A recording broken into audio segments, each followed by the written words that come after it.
For all doing well. So guys, आज हम अपने जिस असाइनमेंट की बात करने वाले हैं वो हमारी असाइनमेंट है इको 607 की, और असाइनमेंट नंबर 1 है। इसके टोटल मार्क्स आपके 10 है। और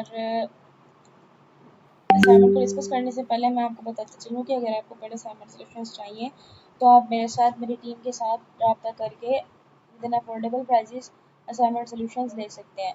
अगर आपको प्रोजेक्ट्स वगैरह भी बनवाने हो तो आप प्रोजेक्ट्स भी बनवा सकते हैं हमसे विद एन अफोर्डेबल प्राइजेस और with an authentic and accurate work. और अब हम अपनी असाइनमेंट की बारे में अगर बात करें तो वो कह रहा है कि पाकिस्तान में एक क्रूड ऑयल शिपमेंट्स जो है वो हो रही हैं, ठीक है। उसके जो बैरल्स हैं वो रेस्पेक्टिवली कितने कितने जा रहे हैं वो देखेंगे हम। शिपमेंट्स कह रहे हैं कि 60,000 और 50,000 बैरल जो है ना वो किए जा रहे हैं over a period 4 to 5 months में। कांस्टेंट रेट्स उसके जो है वो 15 से 10 बैरल्स जो है ना वो पर मंथ जाते हैं रिस्पेक्टिवली। तो स्टोरेज कॉस्ट जो है वो 5 सेंट्स और 5 पर बैरल पर मंथ कराची से जो है वो शिप यार्ड पेड करती है गवर्नमेंट ईच शिपमेंट को।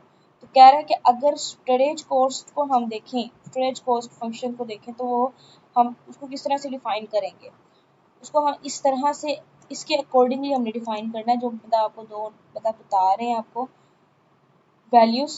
तो हम अपनी रिक्वायरमेंट्स की बात करें तो मैंने 2 रिक्वायरमेंट दिए कि आपने इसके अकॉर्डिंगली कैसे अपनी जो है वो फाइंड करना है। पहले वो कह रहा है कि आपने स्टोरेज कॉस्ट को बहुत शिपमेंट्स में using integral calculus at T आपको दिया हुआ है 0 और टी 4 है और टी आपके पास 5 है। ये आपके पास कुछ वैल्यूज़ दी हुई हैं, इन वैल्यूज़ के ज़रिए से आपने अपना इंटरप्रेट करना है रिजल्ट को इन वैल्यूज़ के अकॉर्डिंगली। इसके आपको 7 मार्क्स मिलेंगे। टोटल आपकी 10 मार्क्स असाइनमेंट है।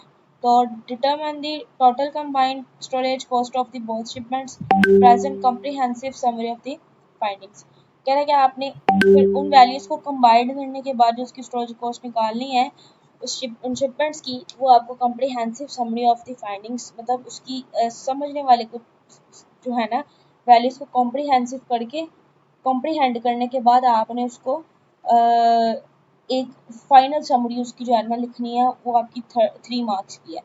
तो ये आपका एक्चुअल में क्वेश्चन था। क्वेश्चन आंसर फाइल की तरफ चले हम, तो ये हमारी आंसर फाइल है। इसमें आप देख रहे हो कि गिवन डाटा था, ठीक है। इस गिवन डाटा को अकॉर्डिंग टू दी फर्स्ट जो उन्होंने वैल्यू दी थी उसकी 2 वैल्यूज़ को लिखते हुए हमने अपने फंक्शन लिखते हुए इन वैल्यूज़ को कैलकुलेट किया। अच्छा, तो ये आपका क्वेश्चन था। फर्दर हम आंसर को थोड़ा डिस्कस कर रहे थे। आंसर में कैलकुलेशन ऑफ स्टोरेज कॉस्ट आपने बता दी, ठीक है।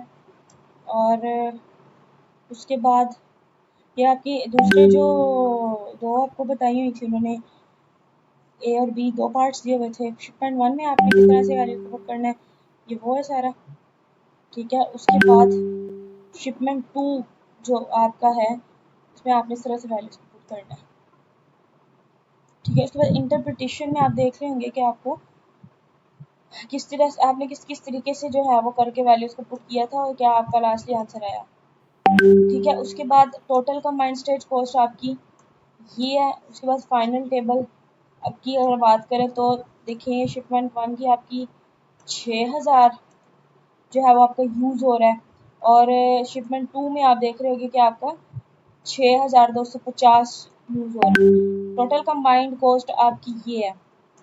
The final conclusion, the total storage cost for both crude oil shipments ये वैल्यू है टोटल की जो आ रही है आपकी। शिपमेंट 2 में incurs slightly higher cost because it remains on a storage for a longer period compared to shipment 1, यानी कि शिपमेंट 2 में इससे ज़्यादा शिपमेंट 1 में जो है वो यूज़ हो रहा है।